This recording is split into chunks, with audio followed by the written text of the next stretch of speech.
That's, I guess, my love language is service, and being able to serve or being able to like really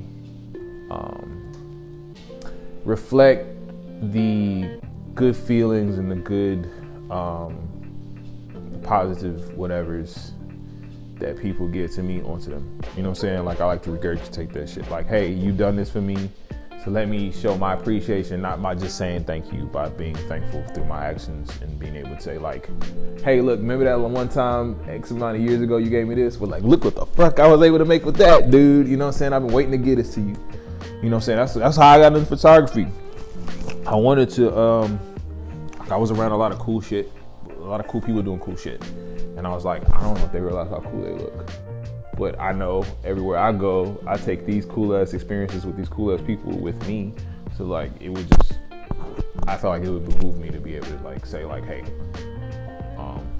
here's a display of that. If you ever had a question in your heart or mind of what you might have thought you looked like to the outside world, like, know that this guy's, you know, a big fan. So shit, if you want to talk about those industries specifically, I hate the barriers of entry that are involved in like fine arts. I don't like how it's basically the nepotism and the cronyism in this guy. It's to a point where it's absurd. It's always been there. It's always been a cool kid club. It's always been a who you know. You know what I'm saying? It's a lot of mediocre people making mediocre art that people champion.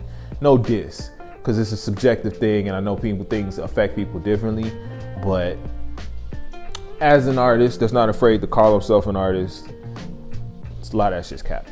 And there's a lot of people putting a lot of energy and effort toward the creation of their art that hold back or put too much into certain aspects of it that take away from that, the component of just like, hey, make some shit, do some shit, just because they're trying to figure out how they're going to get it viewed, who's going to see it, how they're going to be able to afford to make more of it, how they're going to, you know what I'm saying, like all that shit. But with music, it's a lot of evil.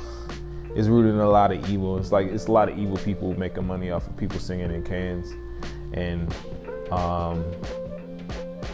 it's so unfortunate because like the business end of the music industry specifically ruins music.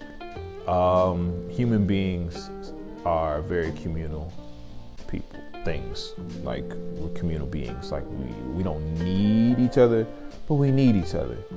And no matter how much you think you're doing by yourself, there's a component of some aspect of your life that you either have to get from somebody else's efforts, or you have to go to someone else to bring back into your little cave. So people need people. And specifically within like the Black community, we are a community that has been fragmented and micro-fragmented in so many different aspects and points of our existence.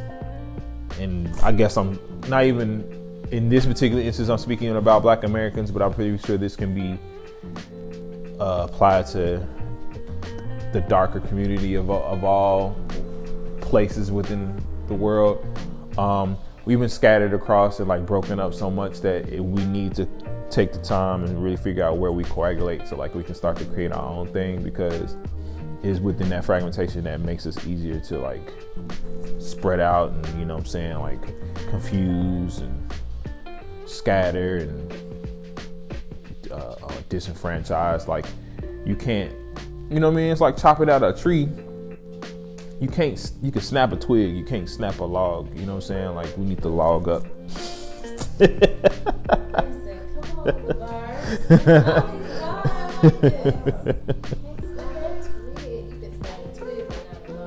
what I'm saying?